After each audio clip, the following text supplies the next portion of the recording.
Hello CLAT PG aspirants, welcome to Vidya After College. As you know, CLAT 2026 is just around the corner. So it is very much important that you know the most relevant Supreme Court cases of 2025.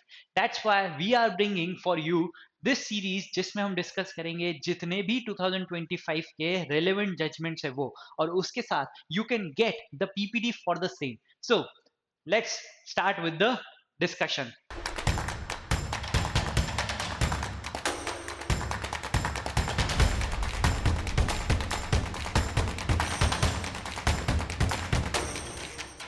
Next, next is the case of next is the case of All India Association and others versus Union of India and others. So this was the case with respect to the 3 years mandatory practice, advocate practice for application for applying for the post of judicial officer. कि अगर suppose आपको judicial officer के लिए apply करना है, so you have to have 3 years experience और practice experience of a advocate. तो ये किस केस में दिया था? ऑल इंडिया जजेस association and others versus union of India and others. और ये कितने का था? ये 3 जज बेंच जजमेंट था. ठीक है. सो इस केस में सिर्फ यही मैटर को डिस्कस नहीं किया था कि यहाँ पे आपको ये पता होता है कि यहाँ पे केस आया है 2025 में जहाँ पे 3 years मैंडेटरी प्रैक्टिस रूल कर दिया है for applying to be a judicial officer. कि अगर आपको जुडिशरी ऑफिसर जो आपको पोस्ट में फिल करना है तो उसके लिए आपको 3 years मैंडेटरी प्रैक्टिस रूल है. तो यही सिर्फ नहीं बताया गया था, there were certain other issues before the court in this case जिसको यहाँ पे हम डिस्कस करेंगे. ठीक है. तो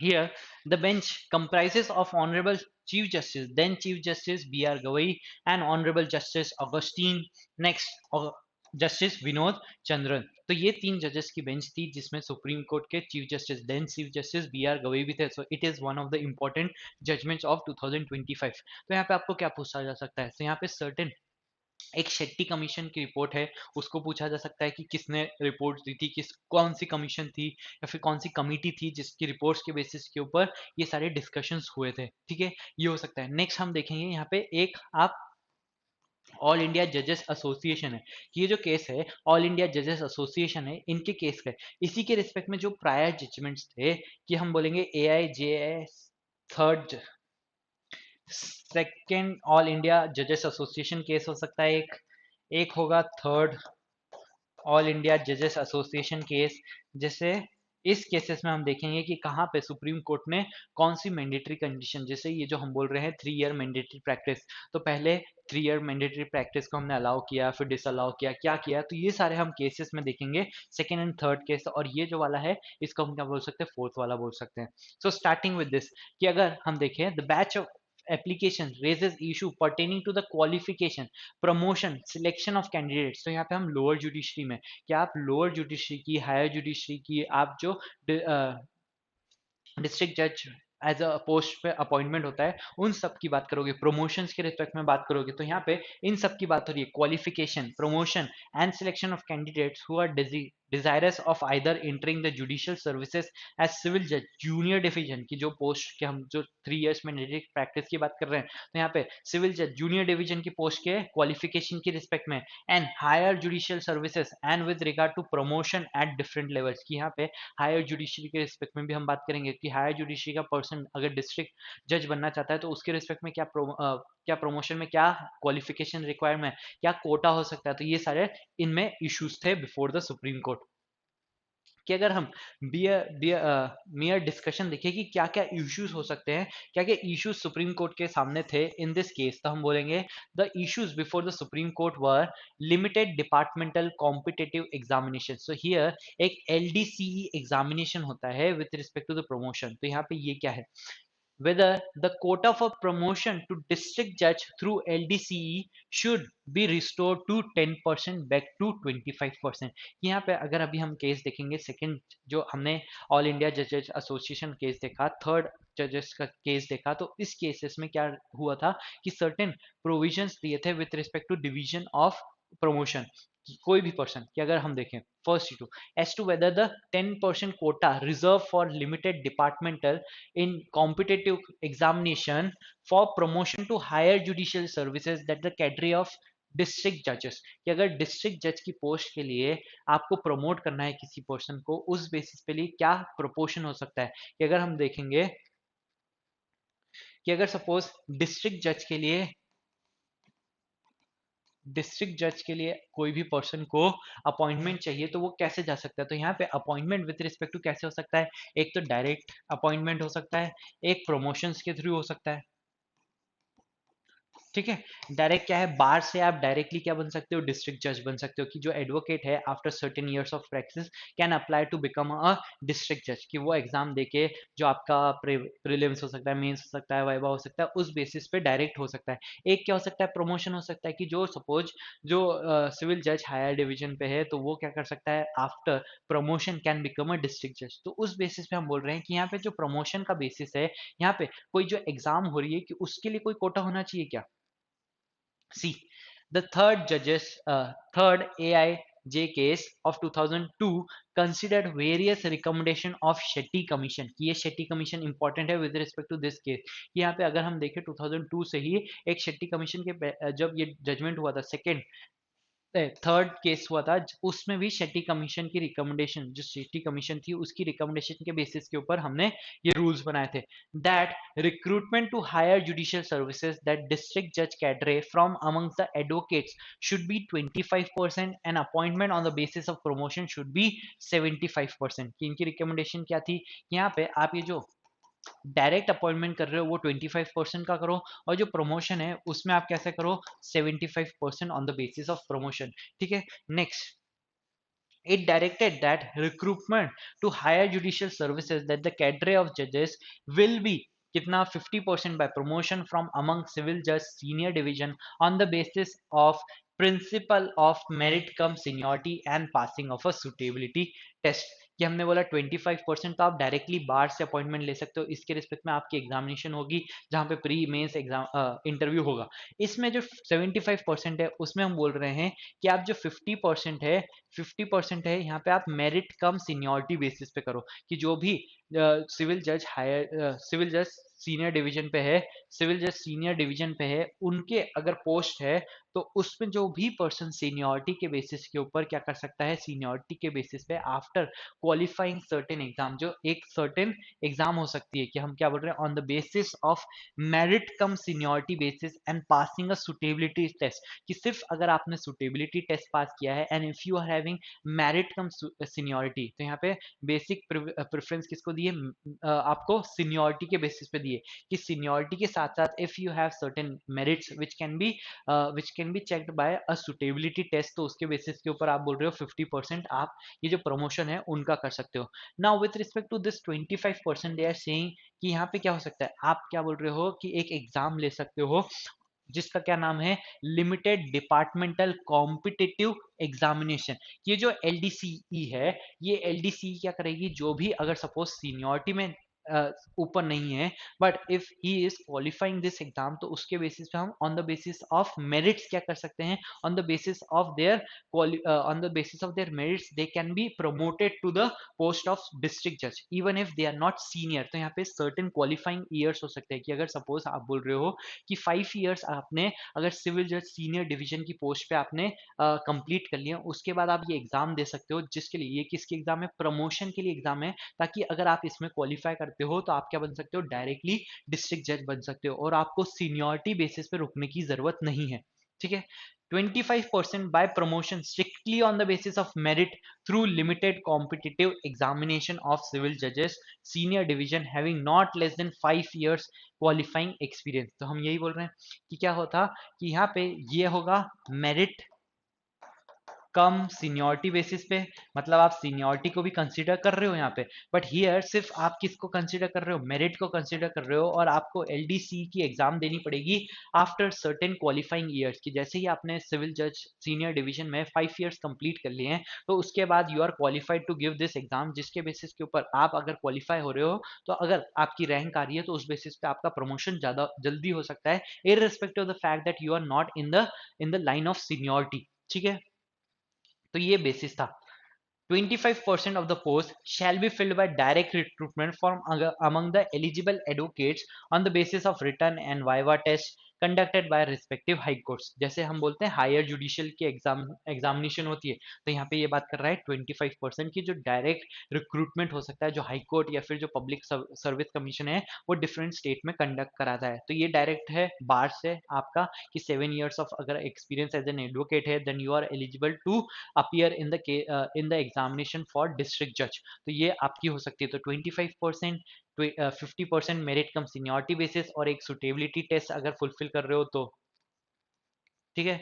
और यहाँ पे 25% क्या था, 25% मेरिट सोली मेरिट बेसिस, जो कि आप एग्जामिनेशन एलडीसी की एग्जामिनेशन क्वालिफाई करके आपका प्रमोशन हो सकता है। ये एग्जामिनेशन किसकी है, डायरेक्ट रिक्रूटमेंट की, और ये एग्जामिनेशन है प्रमोशन की on the basis of merit. ठीक है, ये कहाँ दिया था, ये दिया था थर्ड थर्ड केस में, जो ऑल इंडिया जजेस एसोसिएशन का केस था थर्ड 2002 का, उसमें ये रिकमेंडेशंस को हमने एक्सेप्ट करके ये बोला था। Next in the fourth all India जजेस केस जो 2010 में था, ये एक ही केस के डिफरेंट डिफरेंट मैटर्स जब लग रहे थे तो उसको हमने डिफरेंट नाम दे दिया कि फोर्थ केस है, ये थर्ड केस है।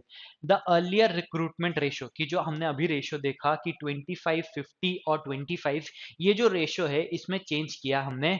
रेशो ऑफ डिस्ट्रिक्ट जज cadre that is 50, 25 and 25 for promotion and direct recruitment was modified to 65, 10 and 25। कि अब हमने क्या किया, यहाँ पे हमने बोला कि ये जो रेशो था कि ये जो 55 था इसको हमने 65 कर दिया, इसको 10 कर दिया और इसको हमने क्या कर दिया 25 ही रखा। सी 65, 10 and 25 and the quota for LDCE was reduced। तो जो LDCE का जो था कोटा 25% जो था उसको हमने रिड्यूस करके क्या बना दिया, 10% बना दिया। कि मतलब अगर अगर हम बोल रहे हैं कि 100 सीट्स निकली है फॉर द डिस्ट्रिक्ट जज, तो उसमें से 25%, 25 सीट्स को कैसे होगी, डायरेक्ट रिक्रूटमेंट से होगी, 65 होगी मेरिट कम सीनियरिटी बेसिस के ऊपर, और जो सिर्फ 10 होगी 10% means 10 seats would only be decided, जो प्रमोशन के बेसिस में हम मेरिट बेसिस पे एलडीसी के एग्जामिनेशन से कर रहे थे, सिर्फ 10% उससे आप डिसाइड करोगे। So this was on the basis of third case, ये 2010 का। और ये कैसा था, ये सेकेंड केस था 2002 का।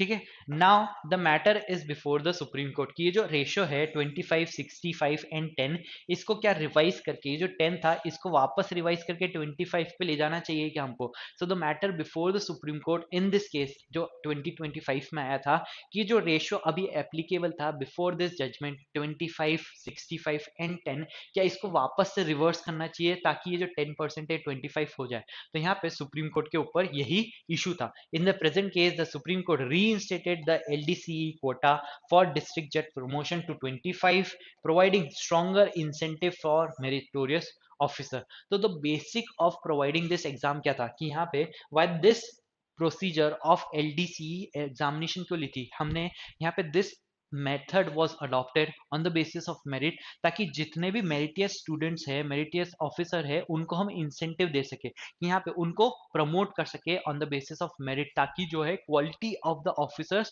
बेटर हो सके। क्योंकि यहाँ पे आपको नॉर्मल मेरिट कम सीनियरिटी में ज्यादा टाइम लग सकता है, ज्यादा पर्सन आपके ऊपर हो सकते हैं on the in the line of seniority, but if you are qualifying, if you have the qualifying experience, उस बेसिस पे आप एग्जाम दे सकते हो, और अगर आप एग्जाम क्वालिफाई करोगे on the basis of your merit तो उसमें आपको प्रमोशन हो सकता है। So it would be an incentive to the meritorious officers कि आप क्या कर सकते हो, एग्जाम देके प्रमोशन जल्दी ले सकते हो। ये रीजन था, इसीलिए हमने बोला कि इसी रीजन को वापस से लाने के लिए हमने क्या किया है, वापस से हमने पुराना वाला रेशियो को अडॉप्ट किया है इन दिस केस ऑफ 2025। ठीक है, so the in the present case the Supreme Court reinstated the LDCA quota की जो 25% कोटा था का वापस से क्या हो गया है, परसेंटेज हो गया है आपका जो यहाँ पे 25, 50 एंड 25। ठीक है, तो reasoning to reduce this was कि यहाँ पे बहुत सारे जो वैकेंसी थी वो वेकेंट चली जाती थी, कि बहुत सारे लोग जो है ये एग्जाम में क्वालिफाई नहीं कर पा रहे थे, इसलिए हमने 25 से 10 किया है। बट अब हमने क्या करा है कि यहाँ पे एक और ये जो एज की रिस्ट्रिक्शन था, अभी हमने देखी एज की क्या, कि जो एक्सपीरियंस रिस्ट्रिक्शन दी थी कि यहाँ पे कौन पर्सन एग्जाम में एलिजिबल है अपीयर करने के लिए। तो हमने बोला था कि अगर सपोज जो भी सीनियर ऑफिसर है, सिविल जज सीनियर डिवीजन का ऑफिसर है, जो कि उनके certain number of years experience को काउंट करेंगे हम, उसके बेसिस पे वो अपीयर कर सकते हैं। तो यहाँ पे हमने हमने क्या किया है, उस एक्सपीरियंस ईयर को रिड्यूस कर दिया है। सेकंड इशू देखेंगे यही है। ये समझ में आया कि हमने क्या किया है, अभी रेशियो को वापस से जो पहले था उसी को ले आए हैं, जो कि अब क्या है, वापस से 50 25 और 25 है।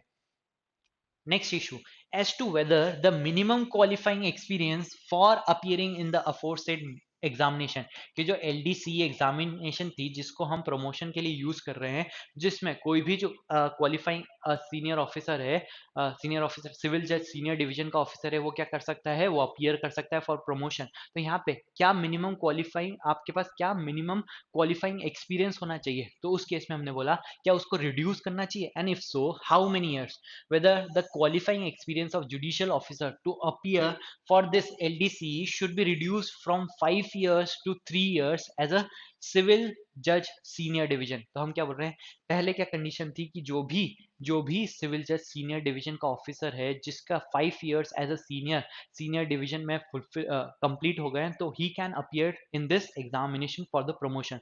मतलब आपको सीनियर डिवीजन में 5 साल का एक्सपीरियंस होना चाहिए, तभी आप ये एग्जामिनेशन में अपियर कर सकते हो। अब ये जो एग्जामिनेशन में आपने 5 साल लगाए हैं, 5 साल का एक्सपीरियंस की रिक्वायरमेंट लगाई थी, तो इससे क्या हो रहा था कि अगर आप मेरिट कम सीनियरिटी बेसिस पे जाओ तो भी इतना टाइम लग जाता है। कि सबसे पहले हम अगर यहाँ पे हायरार्की देखें, तो यहाँ पे सिविल जज जूनियर डिवीजन होगा, उसके बाद में हम बोल रहे हैं सिविल जज आपका सीनियर डिवीजन होगा, उसके बाद में हम बोलेंगे कि यहाँ पे आप डिस्ट्रिक्ट जज के लिए क्या कर सकते हो, आप अपीयर कर सकते हो। तो अगर सपोज यहाँ पे सबसे पहले अपॉइंटमेंट कहाँ हो रहा है, सीनियर सिविल जज जूनियर डिवीजन, तो यहाँ पे अगर सपोज हम बोले कि यहाँ पे अगर 3 साल बाद में आपका प्रमोशन हो रहा है, उसके बाद में आपको 5 years यहाँ पे चाहिए, और उसके बाद आप अपीयर कर सकते हो, तो ये जितना टाइम पीरियड है, तो जनरल अगर आप सीनियोरिटी बेसिस पे भी जाते तो आपको इतना ही टाइम लगता। ठीक है, जनरली इतना ही टाइम लगता। तो यहाँ पे जो हमने इंसेंटिव देने के लिए ये इंट्रोड्यूस किया था कि एलडीसी का जो हमने एग्जामिनेशन का जो पर्पस था इंट्रोड्यूस करने का, वो था कि जो मेरिटियस ऑफिसर्स है उनको इंसेंटिव करना ताकि वो जल्दी प्रमोशन ले सके on the basis of merit. तो वो तो हमारा हो ही नहीं पा रहा था। तो उस केस में हम बोल रहे हैं यहाँ पे ये जो टाइम पीरियड है, ये जो हम बोल रहे हैं कि आपको 5 years एज अ सिविल जज सीनियर डिवीजन होने चाहिए, ये जो क्वालिफाइंग एक्सपीरियंस है उसको हमने रिड्यूस करा है 3 years में। और जो टोटल है उसको हम बोल रहे हैं कि टोटल कितना होना चाहिए, कि even if the person total experience as a civil जज junior division and senior division, वो कितना होना चाहिए, वो होना चाहिए 7 years का। See with a total cumulative minimum service of 7 years। तो हम बोल रहे हैं सिविल जज सीनियर डिवीजन का आपका एक्सपीरियंस 3 years का होना चाहिए, नॉट 5 years, एंड टोटल कितना होना चाहिए, 7 years का होना चाहिए। मतलब ये 4 years का हो सकता है, उसके बाद में 3 years का आपका ये मिनिमम रिक्वायरमेंट है। तो टोटल मिला के आपका 7 होना चाहिए और सीनियर डिवीजन में आपका 3 years होना चाहिए, तब आप क्वालिफाई कर सकते हो for appearance in this examination. It will be desirable to modify the requirement to become eligible for the exam for higher judicial services and reduce the minimum number of years of experience as civil judge senior division from 5 years to 3 years। तो पहले कितना था, 5 years था, उसके बाद में हमने इसको 3 years कर दिया। However, at the same time, we are also of the opinion that, as recommended by some of the states, the total number of experience for a judicial officer for being eligible for this exam should be a minimum cumulative of 7 years, including service as a civil judge junior division and civil judge as senior division। तो total civil जज senior and junior division में मिला के आपको कितना experience होना चाहिए, minimum 7 years का, जिसमें से सिर्फ 3 साल का चलेगा अगर आप सीनियर डिवीजन में आपके पास 3 साल का एक्सपीरियंस है तो। ठीक है, नेक्स्ट द थर्ड इशू था as to weather a Kota needs to be reserve for meritorious candidate from civil जज जूनियर डिवीजन टू सिविल जज सीनियर डिवीजन। कि हमने यही हायरार्की देखी है अभी कि यहाँ पे हायरार्की क्या है कि आप सबसे पहले अपॉइंट हो रहे हो सिविल जज जूनियर डिवीजन की पोस्ट पे और आपका प्रमोशन होके आप क्या बन सकते हो सिविल जज सीनियर डिवीजन। ठीक है, उसके बाद आप क्या बन सकते हो डिस्ट्रिक्ट जज बन सकते हो, एडीजे बन सकते हो। ठीक है, एडीजे हम बोलते हैं उसको। तो ये आपकी हायरार्की है, इस बेसिस पे आपके क्या हो सकता है आपका प्रमोशन हो सकता है। कि अगर सपोज हमने जो एलडीसीए की एग्जाम देखी थी, एलडीसी की एग्जाम देखी थी, वो किसके लिए देखी थी? वो हमने देखी थी इस प्रोसेस के लिए। इस प्रोसेस में अगर प्रमोशन चाहिए तो आप क्या कर सकते हो एलडीसीए का भी एक ऑप्शन ले सकते हो कि अगर सीनियर डिवीजन ऑफिसर को एडीजे बनना है तो वो एक एग्जाम दे सकता है solely on the basis of merit. But यहाँ पे ऐसा कुछ नहीं दिख रहा है कि यहाँ पे इस केस में इस केस में तो कुछ ऐसा नहीं है। यहाँ पे तो आप सिर्फ नॉर्मली मेरिट कम सीनियोरिटी बेसिस पे ही हो रहे हो अपॉइंट प्रमोट हो रहे हो। कि अगर आप अपॉइंटमेंट होगा आपका कि आपने नॉर्मल एग्जामिनेशन देके, जैसे हम बोलते हैं कि एमपीसीजे का एग्जामिनेशन दिया है और वो जो पर्सन क्या है वो जज बन गया है, तो वो जज बन के क्या बन रहा है सिविल जज junior division. So after this if you wants to get promoted to senior division तो आपके पास एक ही ऑप्शन है कि आप मेरिट कम सीनियोरिटी बेसिस के ऊपर क्या कर सकते हो प्रमोट हो सकते हो। यहाँ पे कोई ऑप्शन नहीं था with respect to certain examination as as was there in LDC for the promotion from senior division to the ADJ level. ठीक है, तो इस केस में हम बोल रहे हैं क्या यहाँ पे भी ऐसी कोई एग्जामिनेशन होनी चाहिए on the basis of merit जिससे कि आप जूनियर डिवीजन से सीनियर डिवीजन में प्रमोट हो सकते हो। तो यहाँ पे here and next issue and if yes, तो यहाँ पे कि यहाँ पे कोई कोटा होना चाहिए क्या? कोटे के बाद बोल रहे हैं if yes then what should be the percentage there of and what should be the minimum experience as a civil जज जूनियर डिवीजन। यहाँ पे जैसे हमने अभी इस एग्जामिनेशन के लिए इस पोस्ट का एक्सपीरियंस देखा, टोटल एक्सपीरियंस देखा कि आपको यहाँ पे 3 इयर्स होने चाहिए प्लस आपको टोटल मिला के 7 इयर्स होने चाहिए। तब जाके आप ये एग्जाम दे सकते हो जिससे आपका मेरिट बेसिस के ऊपर प्रमोशन हो सके। तो इसमें हम बोल रहे हैं कि यहाँ पे कोई एग्जाम ऐसी होनी चाहिए इस एग्जाम के लिए कोई, अगर सपोज हमने बोला एक L DCA for this promotion भी होनी चाहिए तो उसमें कोटा क्या होना चाहिए कि जैसे अभी हमने यहाँ पे देखा कि यहाँ पे हमने 50 25 और 25 देखा कि 25% आप इस एग्जामिनेशन के थ्रू प्रमोशन कर सकते हो। तो यहाँ पे क्या कोटा होगा, इसका कोटा क्या होगा? जैसे यहाँ पे हमने देखा कि यहाँ पे 3 इयर्स का आपको सीनियर डिवीजन का एक्सपीरियंस होना चाहिए और टोटल 7 इयर्स का एक्सपीरियंस होना चाहिए। तो उसी केस में यहाँ पे कितना एक्सपीरियंस होना चाहिए ऑफ कितना एक्सपीरियंस ऑफ अ सिविल जज जूनियर डिवीजन होना चाहिए ताकि आप इस एग्जाम में अपीयर कर सको for the purpose of promotion. तो ये सारा मैटर था। तो इसके रिस्पेक्ट में क्या बोल रहे हैं, the court is of the view that a system were in 10% post in the cadre of civil judge senior division should be reserved for promotion of civil judge junior division through the LDCE mechanism needs to be introduced so as to provide incentive at an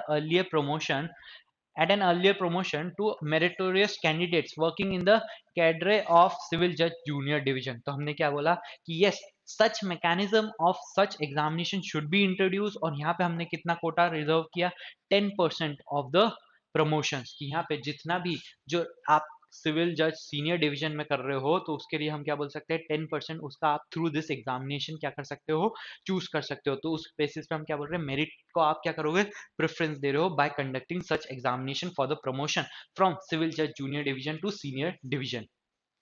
The said seat would be filled up through the same mechanism adopted for filling up vacancies reserved through LDCE for entry into cadre of district judge। जैसा हम वहां पे examination conduct करते हैं वैसा यहाँ पे भी कंडक्ट करेंगे। The minimum experience of judicial officer in the cadre of civil judge junior division for appearing for such examination should be 3 years. कि अगर किसी पर्सन को सिविल जज जूनियर डिवीजन पर्सन को ये एग्जाम देनी है for the purpose of promotion तो उसको कितने साल होने चाहिए एज एक्सपीरियंस 3 इयर्स का एक्सपीरियंस होना चाहिए जब ही जाके वो इस एग्जाम में अपीयर कर सकता है for the promotion to the level of senior जज सीनियर डिवीजन।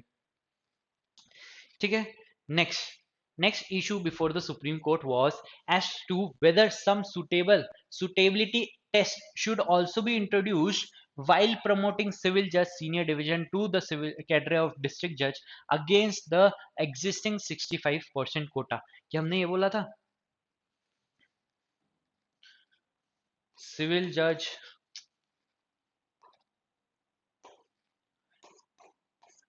जज सीनियर डिवीजन का एडीजे या डीजे जो हम बोलते हैं वो प्रमोशन के थ्रू कैसे हो सकता है? तो हमने बोला डिस्ट्रिक्ट जज डायरेक्ट रिक्रूटमेंट के थ्रू हो सकता है और प्रमोशंस के थ्रू हो सकता है। इसमें हमने बोला कि आप जो अभी एग्जिस्टिंग है, कि जो हमने पहले वाला जो केस था, यहाँ पे क्या बोला, 65%, 65, 10 और 25, ये कब था? ये 2025 के केस होने से पहले। तो हम बोल रहे हैं ये जो 65% जो आप promotion merit cum seniority basis पे ले रहे हो, इसमें भी एक सुटेबिलिटी टेस्ट होना चाहिए। ठीक है, यहाँ पे आप मेरिट और सीनियरिटी को तो ले ही रहे हो, पर यहाँ पे सीनियरिटी के साथ साथ थोड़ा सा suitability test for deciding the merit भी होना चाहिए। तो इसलिए हमने इंट्रोड्यूस क्या किया, the following observation made by this court in third all India जजेस केस। क्या था? while we agree with the Shetty commission that the recruitment to the higher judicial services that a district judge cadre from amongst the advocate should be 25। ठीक है, 25 तो आप direct recruitment से करोगे, तो वहां पे तो आप पूरा प्री मेंस इंटरव्यू ले रहे हो, and the process of recruitment is to be by a competitive examination both written and viva. We are of the opinion that there should be an objective method of testing the suitability of the subordinate judicial officer for promotion to the higher judicial services। कि यहाँ पे तो आप क्या करोगे, यहाँ पे direct recruitment में आप पूरा प्री मेंस एग्जामिनेशन और वाइवा लेके आप उसको अपॉइंट करोगे, but here there should be some seniority, even though we are saying that the person was appointed at a lower judiciary by giving the examination, but जब वो after some year promotion के लिए आ रहा है तो उसके लिए भी कोई सुटेबिलिटी टेस्ट होना चाहिए। The court observed that while providing a rule for determining the suitability of a candidate, it would be relevant to consider factors। कि यहाँ पे जो हाई कोर्ट्स हैं वो सर्टेन रूल्स बना सकते हैं और उस रूल्स में कंसिडरेशन ऑफ सर्टेन फैक्टर्स हो सकता है जो सुप्रीम कोर्ट ने एज अ रिकमेंडेशन दिया है कि ये रूल्स में आप ये फैक्टर्स को अकाउंट ले सकते हो, इन फैक्टर्स को भी आप इंक्लूड कर सकते हो while deciding the suitability test। whether the candidate possesses updated knowledge of law, तो उनका लॉ का नॉलेज होना चाहिए।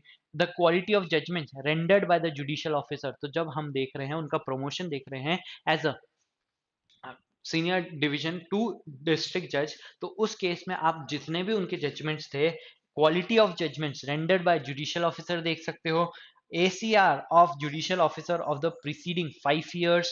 नेक्स्ट, डिस्पोजल रेट्स इन preceding 5 years, कि उन्होंने कितनी जल्दी डिस्पोज किया, कितने मैटर्स उनके पास आए थे, कितनी जल्दी उसमें उन्होंने डिस्पोजल दिया, वो 5 साल के रिकॉर्ड्स देख सकते हो। Performance of the judicial officer in the viva और general perception and awareness as also communication skills, तो आप उनका क्या ले सकते हो, वाइवा भी ले सकते हो for the basis of promotion. तो ये सारे फैक्टर्स भी आप कंसिडर कर सकते हो for drafting rules with respect to the promotion. ये जो 65% रूल था जो कि अब चेंज होके क्या हो गया है, यहाँ पे हमने इसको क्या कर दिया है, 25, 50 और 25 कर दिया है। तो ये जो 50% का जो हम बोल रहे हैं, यहाँ पे भी आप वापस से सुटेबिलिटी टेस्ट ले सकते हो। ठीक है,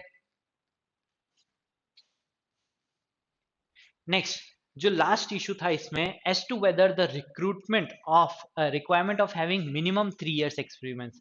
तो एक्सपीरियंस का जो हम बोल रहे थे कि जो हमको जजमेंट पता है उसका क्या हमको पता है कि जो 3 years मैंडेट कर दिया है प्रैक्टिस का for the appointment of civil जज जूनियर डिवीजन के केस में, कि यहाँ पे हम क्या बोल रहे हैं कि ये जो सिविल जज जूनियर डिवीजन है, यहाँ पे अगर आपको अपॉइंटमेंट करना है तो उसके लिए अब क्या कर दिया है हमने, सुप्रीम कोर्ट ने 2025 में क्या बोला है, 3 years mandate as a practice का मैंडेट किया है एज एन एडवोकेट। ठीक है, तो ये प्रैक्टिस की मैंडेट की है, तो ये क्या फर्स्ट टाइम की है?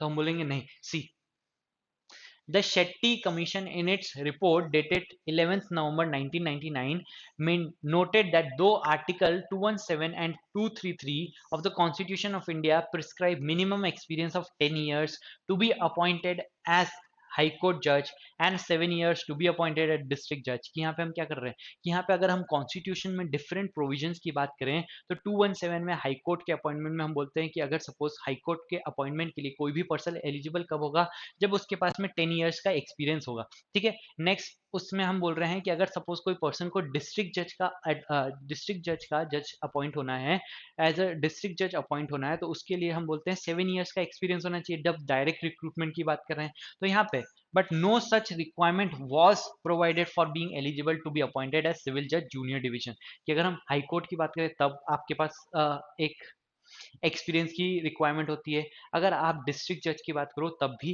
देर is certain qualification required, experience required to be eligible to be appointed as a district judge, but there was no such constitutional provision which requires that there has to be certain experience with respect to the appointment of civil judge junior division.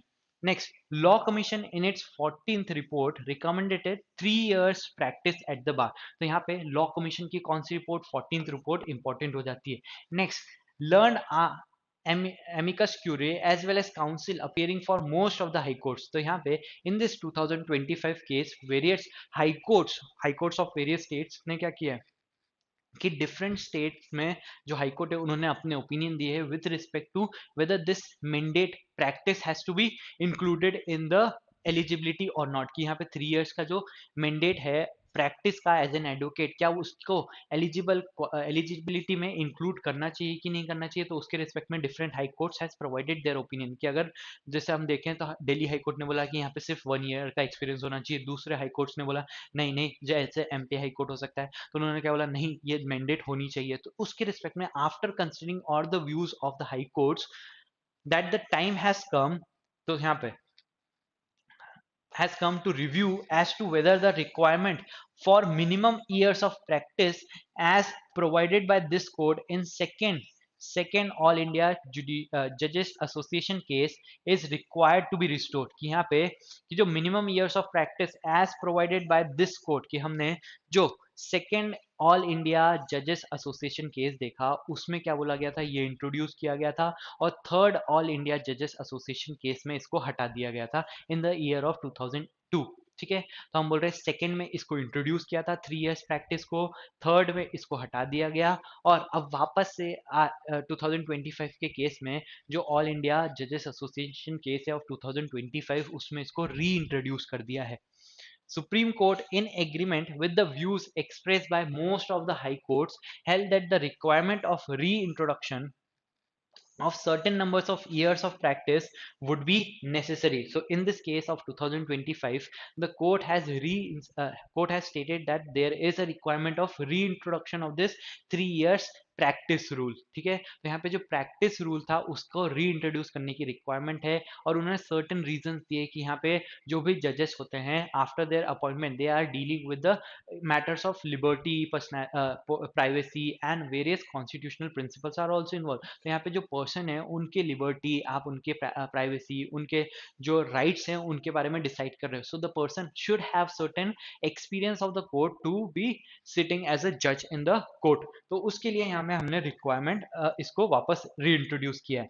It was held that 3 years of practice should be counted. अब जो next issue था कि हमने ये तो बोल दिया कि 3 years practice, there is a requirement of 3 years practice as an advocate for being eligible to the post of civil जज जूनियर डिवीजन। उसके बाद हम क्या बोल रहे हैं, ये जो प्रैक्टिस होगी ये काउंट कब से करोगे, what would be the starting point from which you have to count the practice period, कि 3 years की प्रैक्टिस आप कब से काउंट करोगे। कि अगर हम बोलते हैं कि जैसे जो भी पर्सन है जिसकी 5 year या 3 years की लॉ डिग्री कंप्लीट हो गई है, उसके बाद में क्या हम बोलेंगे उसके बाद में चालू हो सकता है ये प्रैक्टिस पीरियड, नहीं। या फिर हम बोल रहे हैं कि अगर सपोज कोई भी पर्सन एआई भी देता है, ऑल इंडिया बार एग्जामिनेशन देता है, तो क्या उसके रिस्पेक्ट में जब वो क्वालिफाई करेगा तब होगा, या फिर सपोज जो भी पर्सन किसी भी स्टेट में अपना रजिस्ट्रेशन कराता है विथ रिस्पेक्ट टू प्रैक्टिस, क्या उस टाइम से हमारा चालू होगा। So it was held that 3 years of practice should be counted from the date of provisional enrolment. तो यहाँ पे क्या होता है कि सब कोई भी पर्सन पर्टिकुलर स्टेट में इनरोल कराता है, उस पर्टिकुलर स्टेट बार काउंसिल में इनरोल कराता है, उसके बाद में with in a certain period, की हो सकता है कि 2 इयर्स में या 6 मंथ्स में, वो क्या करेगा, AIB एग्जाम में अपीयर करता है, उसमें क्वालिफाई अगर वो कर लेता है विद इन 2 इयर्स सपोज, तो उसमें हम क्या बोलते हैं, that the person is eligible to practise anywhere in the country. तो यहाँ पे हम क्या बोल रहे हैं कि जब भी आपका प्रोविजनल इनरोलमेंट होगा उस डेट से, and not from passing the AIB all India bar examination, कि उस डेट से नहीं, हम बोल रहे हैं कि when the person is qualifying in the AIB, that date is not considered relevant, the date on which provisional enrollment has been done in the state council, उसको हम क्या बोल सकते हैं, उसको हम बोल सकते हैं the date of the starting of counting of this practice period, considering delay and irregularities in the later exam, क्योंकि there are certain delays and irregularities in the conduction of AIB, तो उस केस लिए हमने उसको the rights of the person को preserve करने के लिए, ताकि उनको इस एग्जाम के डिले के कारण उनका प्रैक्टिस ईयर काउंट ही नहीं होगा, तो उसलिए हम बोल रहे हैं from the date of provisional enrolment of the person, उस डेट से आप प्रैक्टिस पीरियड स्टार्ट कर सकते हो, प्रैक्टिस पीरियड को काउंट करना, and it would it would last for 3 years होना चाहिए। उसके बाद में आप क्या बोल सकते हो, that the person would be eligible for appearing in the civil जज junior division examination. 3 years practice requirement would apply prospectively, मतलब ये क्या हुआ था कि अगर सपोज ये जो डिसीजन आया, उसके पहले भी बहुत सारे जो स्टेट्स के एग्जामिनेशन थे विद रिस्पेक्ट टू सिविल जजेस, वो पेंडिंग थे, कि यहाँ पे नोटिफिकेशन आ चुका था, या फिर सपोज हम बोल सकते थे कि अगर नोटिफिकेशन आ चुका है, या फिर अगर प्रीलिम्स हो चुकी है, तो उस केस में भी क्या यहाँ पे ये जो जजमेंट आया है, क्या इनका उनके ऊपर भी इफेक्ट होगा, तो यहाँ पे डिक्लेयर किया that the judgment would be applicable prospective, means that the examination which would be conducted after this judgment would be having the requirement of 3 years practice rule. Governing only future recruitment, existing processes already initiated were exempted from this new requirement. ठीक है, so by this we conclude the case of All India जजेस association versus union of India. इसमें हमने क्या discuss किया, ये जितने भी इश्यूज थे उनका जो भी समराइज फॉर्म है आपको वापस से दिया है, कि court held that the court reinstated LDCA Kota for district जज प्रमोशन टू 25, कि जो पहले हमने देखा कि पहले क्या था 50 25 25, उसको हमने क्या दिया था, उसको हमने 65 25 10 किया था, तो इसी को वापस से हमने रिस्टोर करके क्या कर दिया है, उसको वापस से रिस्टोर करके हमने 50 25 25 कर दिया है। ठीक है, next, the minimum qualifying experience for appearing in LDCA was reduced to 3 years, की जो पहले 5 साल का था, कि अगर सिविल जज सीनियर डिवीजन का एक्सपीरियंस कितना होना चाहिए, 5 इयर्स का होना चाहिए, तभी वो LDCA एग्जाम में एलिजिबल हो सकता है, बट हमने उसको अब रिड्यूस कर दिया 3 इयर्स। उसके साथ में हमने बोला है कि टोटल मिनिमम एक्सपीरियंस कितना होना चाहिए, 7 इयर्स का होना चाहिए, including the experience at the post of civil जज जूनियर डिवीजन एंड सिविल जज senior division. Next, the court introduced 10% quota for meritorious promotion from civil judge junior division to senior division, कि हमने LDC का जो concept था उसको हमने civil जज जूनियर डिवीजन से जो प्रमोशन होना था सिविल जज सीनियर डिवीजन में, उसमें भी अप्लाई किया, और उसके लिए हमने 10% कोटा फिक्स किया है।